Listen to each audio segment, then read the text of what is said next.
stage has given us surprise heroes to root for heading into the knockout stage. Time to see who takes the 4 remaining spots for the next round as Supermassive and G2 Esports gear up for our first game. There we see Wadid is gonna give the camera a little wave and a decked out jacket. There we go. Also the murals up in Lowell Park. Good luck, have fun, GG. All important things that I hope everyone will be saying as they go into game today. And welcome everyone at home as well to day 4 of the play-in stage. I'm Eva supporter, joined by Barenta Raz Mohammed and Mark Zimmerman for the countdown. Day 4, let's go. I'm really nervous today just because the first match is so important for how the rest of the day shakes out that, like, I just want to get there as fast as we can. It's the final day of groups, or at least just the group stage. I'm so excited just to see what we end up getting for our best of 5s. Me too. Let's see then. It is all on the line. But yesterday, of course, heading into the last day of play-ins before that, G-Rex also qualified for the next round with Cloud9, Gambit Esports, and Detonation. Focus Me, they secured their spot in the knockout stage with all the other teams looking to follow today. There we go then. Well, if we talk about a couple of the things that happened yesterday, I'd love to start with G-Rex. Changing the story, possibly, of the LMS's 3rd seed. I think we definitely undervalued them coming into the tournament, but they are the rightful undefeated team in that group. Yeah, dominating performance going up against both Gambit and KLG. The expectations that you already mentioned coming in from the LMS is that they were having a shaky year. This last split was their worst one, but they come in empty. That we already said that was looking the weakest of the 4. We didn't see too much of him, and then he comes in and then just has the best performance out of all of them. Yeah, MT together with Candy, I think the individual performances, but also just the way they approached the games as a team, they were bulldozing through those games. Yeah, and they did it with a couple different looks as well. So when you start talking about this knockout stage and how they're looking, they look super hard to prep for because you don't know if you're going to get this kind of controlled game plan or if they start breaking out the Yasuo again in the mid lane, and that makes it a bit of a nightmare matchup for a lot of these teams. Very difficult one to go up against. The same can be said for C9. They also went 4-0. I think the NALCS representative came to do what they had to do. And when you talk about kind of different styles, I also love that Cloud9 did also try some different things throughout these games. Yeah, and it was the expected outcome, the 4-0, but not quite as clean as a lot of people were expecting. And the styles that they did try out looked kind of definitively worse than what we're used to seeing out of them. So I think a lot of NA fans are happy to see them get through as the #1 seed, but are still kind of looking for more out of this team. Yeah, and I like the fact that the teams themselves are very hard on themselves. So you look on Twitter, Zazel's tweet, or just the face of Reaper. All you need to see is look at his face, and you know that they expect more out of themselves. So you, as the expert from the NALCS, when C9 goes into these best of 5s and possibly also the group stage, do you want to see them just always go back to what worked for them in the gauntlet and in the season?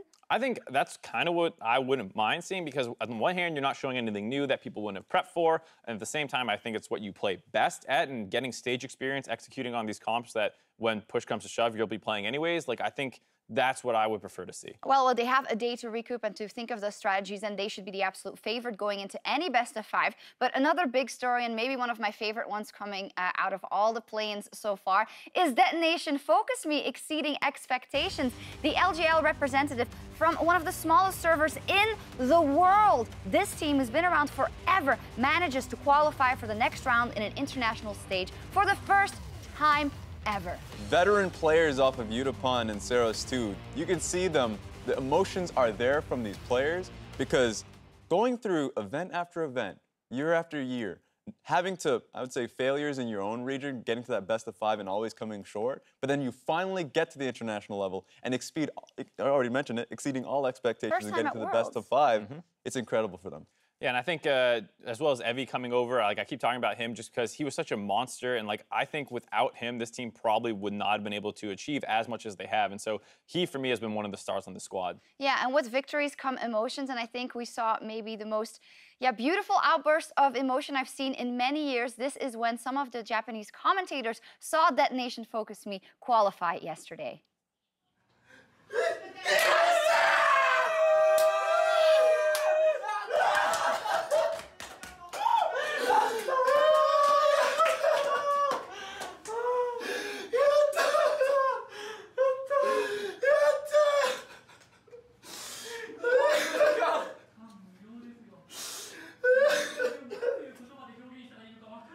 Oh, that is so good. It's so cool to see it go from like the initial like elation, like we did it, to like kind of the moment where it sets in and realize that like we're actually doing it. We're making a huge impression on the world stage.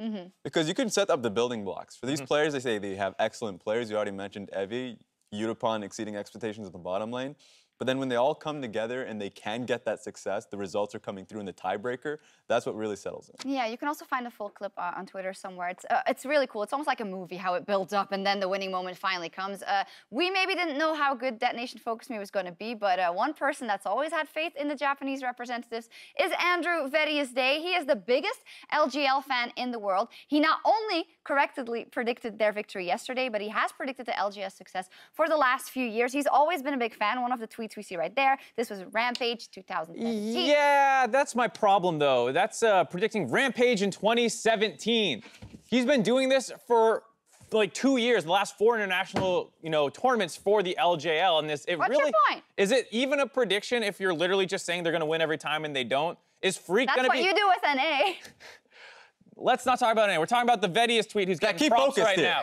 Is Freak going to get credit for tweeting every single team is going to win World's bold prediction this year? Are we going to give him credit when he gets that one right? That's basically what we're doing here, Even a broken clock is right 2 times. Broken clock's right twice a day. Blind dog finds a bone. And apparently Vedius can sometimes predict a game. Listen, it wouldn't be fair to just let Marks call Vedius out without Vedius responding. So let's head over to the caster deck and see what Vedius has to say. Listen, Mr. Zimmerman. Were the CLG fans ever mocked for believing? No. Were the Fnatic faithful fans ever mocked for believing that the World's Run could happen last year? No. I am part of the Detonation determined squad that believed that one day Japan would finally exceed these expectations and overcome all challenges, and I will forever be a fan of the LGL. Mark Zimmerman, you just have lost the faith. I will never give up on the LGL. Oh, you just called it out. Small correction. All those teams were, in fact, mocked for keeping their support over the time. It's fine to have the faith. I applaud the faith, I guess, Vedius, but definitely not quite a prediction. Does this disqualify him from having faith in any other region? Because I kind of feel like he's selling out, EU that he's been casting you the can't whole have time. faith in every region. Yeah, it's like it's the same. If you bet on every horse, in one's going to win. One god. Yeah. The EU god. But hey, I think we can all agree that we're very happy for Detonation Focus Me that they advanced, so that's awesome. Now, C9 also had a fantastic run, and after all the action, Avali did get a word in with Sneaky on where his team needs to improve heading into the knockout stage.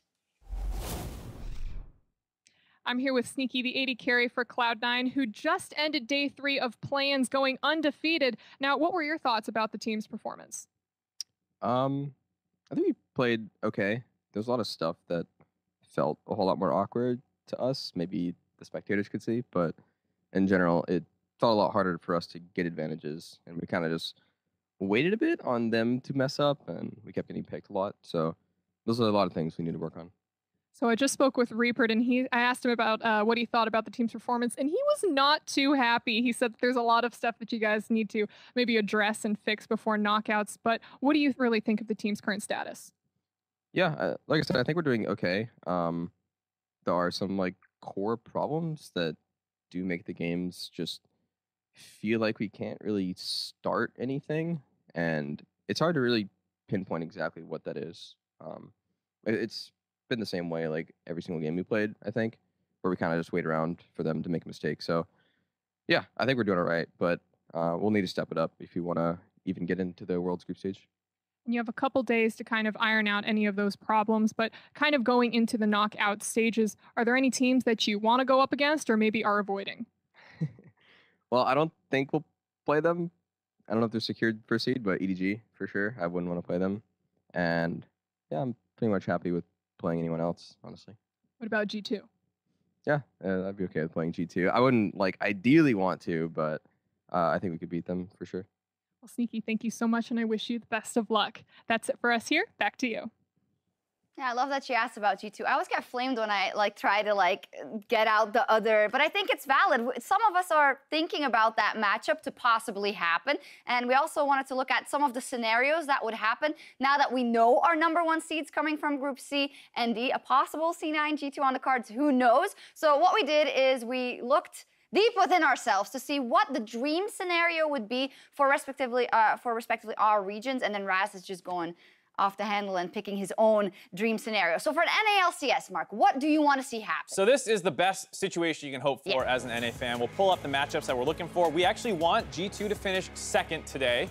and that will allow them to go up against EDG, but we want the upsets across the board, basically. You Oh my basically see God. everyone aside for C9 My God, what have you losing. done? All Wait, the number one Dire pool Wolves schools. beat Supermassive? Dire Wolves win, Detonation beats G-Rex, all these upsets, because what we're trying to do is we're trying to find the easiest group stages as well for NA fans. So Okay. this is one of the potential groups that can come from those outcomes. One, Cloud9 goes into Group A, Yeah. because they have to go between Group A and Group B, and you're definitely taking Group A. Group B, Detonation, sorry, guys kind of led to the slaughter there. In the bot side, G2 is probably the easiest team you can get in Group C for Team Liquid, which is also not bad for G2. And then in Group D, you do not get G-Rex in there, you get Dire Wolves, much easier for 100 Ooh. and also Fnatic. That is so ambitious, though. Like, you're expecting a lot of, like... I didn't say expected. In 3 days, oh wait, that would be your dream. I'm Yeah, sorry. a dream. Okay, this is It like is the a dream. scenario. So what is It's the more nightmare? Martin's dream. The nightmare is if everything goes according to plan. All the number one pool teams get out. G2 actually ends up rallying here today. That puts C9 in the B group, which we don't want. We don't want G-Rex against 100 Thieves because they actually look pretty scary, and that's where the wild card, or the emerging region most likely would come from. If Supermassive upsets, they go in there potentially as well. So, like, there's some really scary stuff here, and I just am trying to avoid all of that. All right. Well, when I thought about the chances of EU and then G2, it is a dream, but it is also not that unrealistic in terms of the other results. I think G2 getting first seed is part of that dream, which is going to be extremely difficult.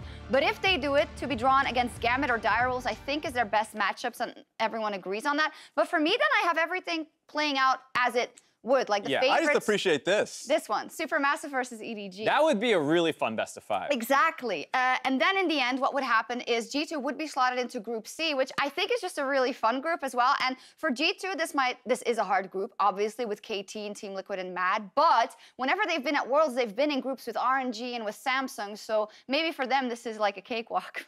Probably not. So I also thought about my nightmare scenario, but I wanted to put a twist on it. And I want to do the meme dream. So the meme dream is this. G2 gets second seed, get drawn versus Cloud9, reverse sweep Cloud9 to advance to the group stage, get placed in Group C because everything else goes as planned, and play out the group stage and end on a tiebreaker against Team Liquid, which they win to advance to quarterfinals. That is Reddit implosion. Twitter is Link just it. offline. That's EU Clip it. over NA for the rest of all time. Yeah, It's a death sentence for NA. That's why it's a meme dream, guys. All right. Fun. I'll do that. Ras, what do you envision? What's your dream? I just wanted to ride that Supermassive train a little bit further, because you had them out to slaughter versus EDG, but what I feel is far more likely is that they get out of groups at first seed, G2 gets the worst draw you can, and remember, what people believe is going to happen is that they believe that Cloud9 is going to be drawn into Group B, and they see G-Rex getting drawn into Group D. But if G2 is not even in the picture, if that's not going to happen, suddenly Cloud9 get a far easier group for them. Like, they're out of this one. G-Rex gets kicked out to Group B, and then you see Supermassive now put in the group at the 100 Thieves, Fnatic, who comes out ahead.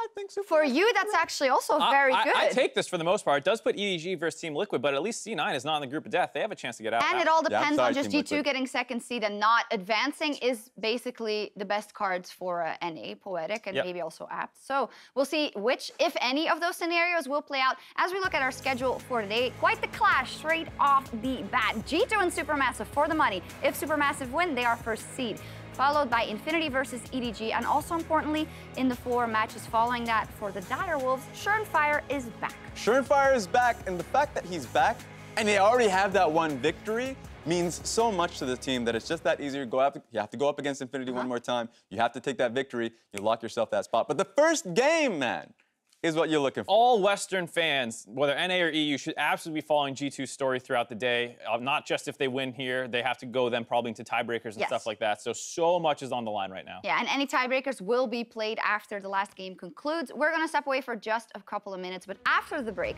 we will give out honors to some players competing today and look ahead towards the rematch in Game 1, G2 Esports versus Supermassive. If you think it might be impossible for G2, I want to remind you of something through the MasterCard priceless moment. This is where Fnatic at the 11th hour mounted a comeback on their final day of the World's group stage in 2017. Let's take a look.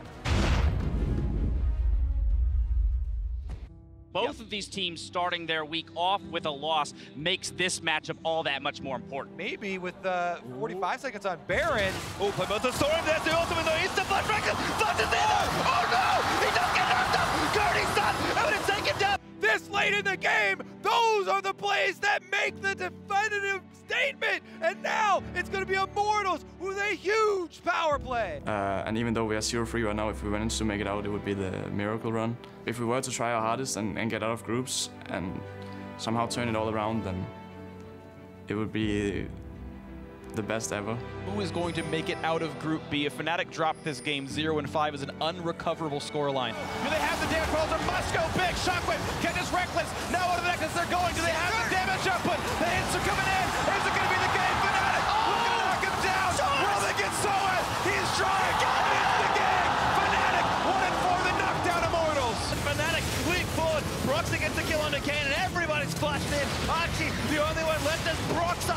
Finds the final execute with the ulti. And Fnatic, they needed to win, and they have done it. Reckless getting aggressive, jumps forward towards the Immortals, and Soas just eats away. Gets the kill. Cody caught by a rupture. That's going to be it. Fnatic push through, take down the Nexus, and look to make world's history as they go up against once more the Gigabyte Marine. In again, say it. Trying to make it, but the Nexus is open. No way. Makes his way back in, but he's not going to do it. Captains a clutch play, and Fnatic do the unthinkable and make their way to the quarterfinals. No one in this group stage format has come back from an 0-3, let alone an 0-4. Game 1 of the day, day 2 of plans in Worlds 2018.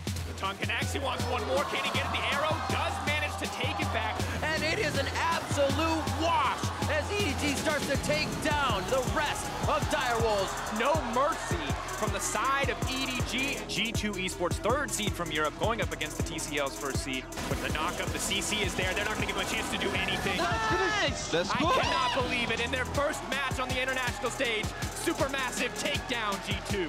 Flashing forward, kills him mid-air. No mercy for the Direwolves. Angos is already over. Smite's coming down after 1,000 health. That's going to be G2's Baron. G2 Esports take down Ascension Gaming. Ooh. Ignite down, more hits. The GBM ticking down. 2v1 outplay out of G4, just no fear at all. Zaytna and Snowflower as they look to get the base in favor of Supermassive, who are now 2-0 in the play-ins.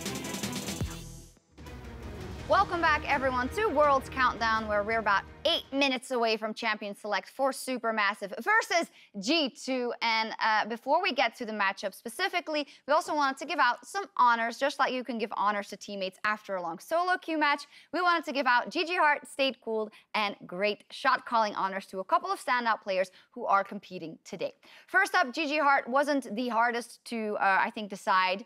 EDG's mid laner Scout, he's had a phenomenal split, and he's had a phenomenal first day of games as well. Yeah, I remember this first game coming into this one. He just absolutely blasted Infinity's mid laner. So for him, coming in there, keeping calm, nothing being said out of them, just solo kills. Yeah, this is the kind of award you give when that guy shows up in your game, doesn't type anything the whole time, brutalizes his lane. You say, thanks for the free LP, and hope you bump into him again. Be on your way. Second award we have to give out, or honor we have to give out, is Stayed Cool. Do we have any options for that? I think we got to give it to Udasoft of the Direwolves, but honestly, probably to the entire team, too. I love that picture. I mean, he had to come into a very tough situation, kind of subbed in with no real time to prepare, and some of the plays he made were big question marks showing on wards before he went to go, running through plays, being in vision, not on top of wards, so he gets counter ganked.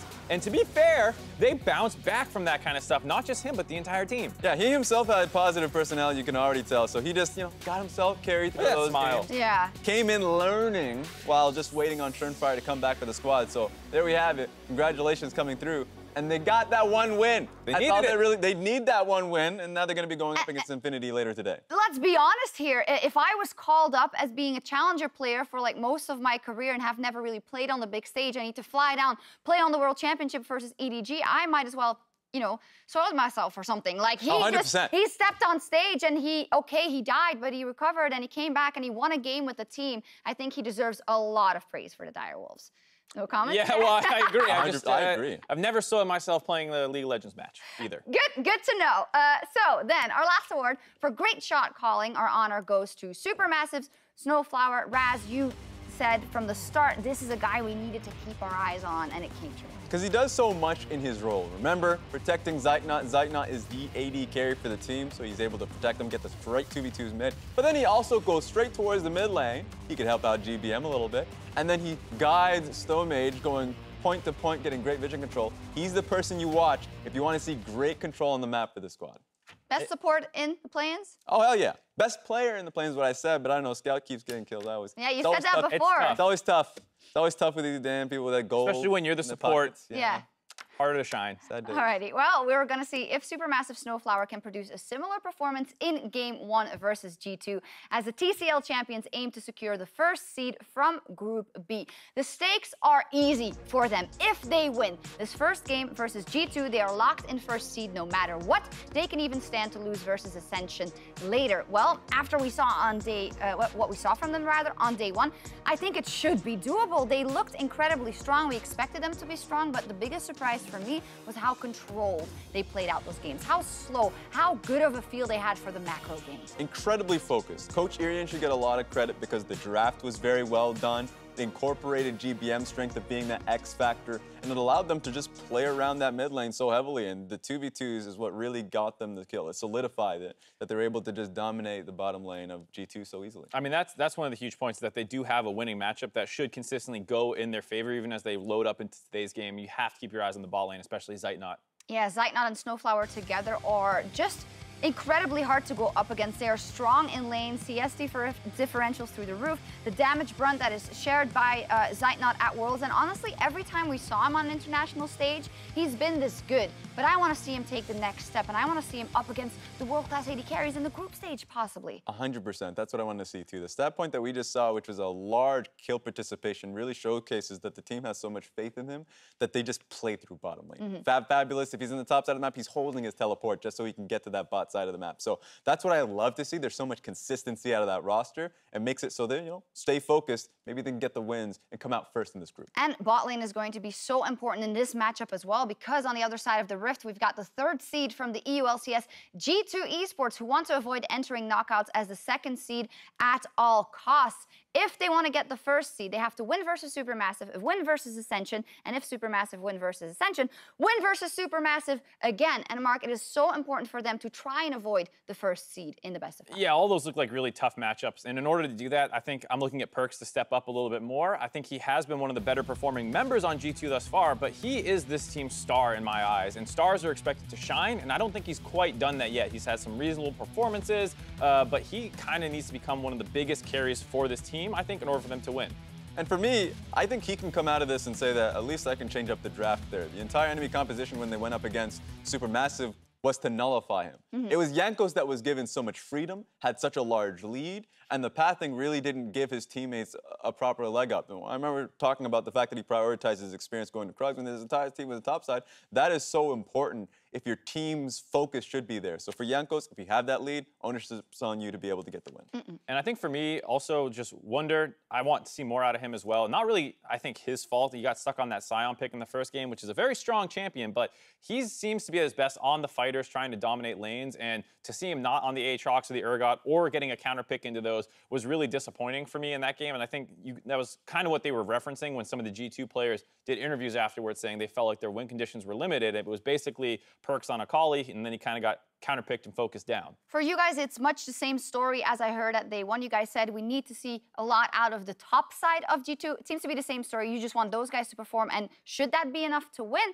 Because it looks like they had no chance versus Supermassive in game 1 on the first day. They just got blown out of the water from minute 1. So what is like the first thing they have to do when they get into game? First thing they got to do, just be confident that your early game last time was very strong. That's a base that you can work off of. I think even though I heavily criticize Jankos, his early games are still incredibly strong. So if it's just going to be through 2v2s mid, it should be a success. I actually have them coming out with a victory for this first game. Well, let's look at predictions, and now that you call it up, predictions for G2. Boom. Well, Raz, last time you had the faith in Supermassive, so I think I voted for G2, obviously, because I believe that the third seed from EULCS, after what I saw in the Gauntlet, has more to do if they focus in on a strong early game. But I'm also not gonna lie and say that I think this is a 100% win. I think they should edge out, but they're gonna have to have a different game plan today. Yeah, and well, what's nice is you're on red side, so you don't have to worry about GBM's counter pick largely neutralizing perks, and then you can potentially up some of these power picks because it does feel like Fabulous is a little bit more on the tank duty side of things, and so maybe that can free up Wonder as well. So I do think they have a lot of avenues forward. Yeah, I think it's going to be a really close matchup between the two. And remember, these are just best of one situations. G2 really got a lot of information last time around. They have a better grasp of the meta, and I think that's what's going to live. We're putting a lot of stock into things looking very different than they did on day one. It happened yesterday. All three of us predicting them scares me because it feels like that kind of underdog, right? As everyone believes in them. Yeah. Doesn't work out. Now they're the underdogs. Let's see if that works out better for G2 because it wasn't that nice on day one. Supermassive were super strong, and they are just one win away from securing the first seed. Let's see if they can pull it off as we send it to Captain Flowers and Bettius to kick off the day.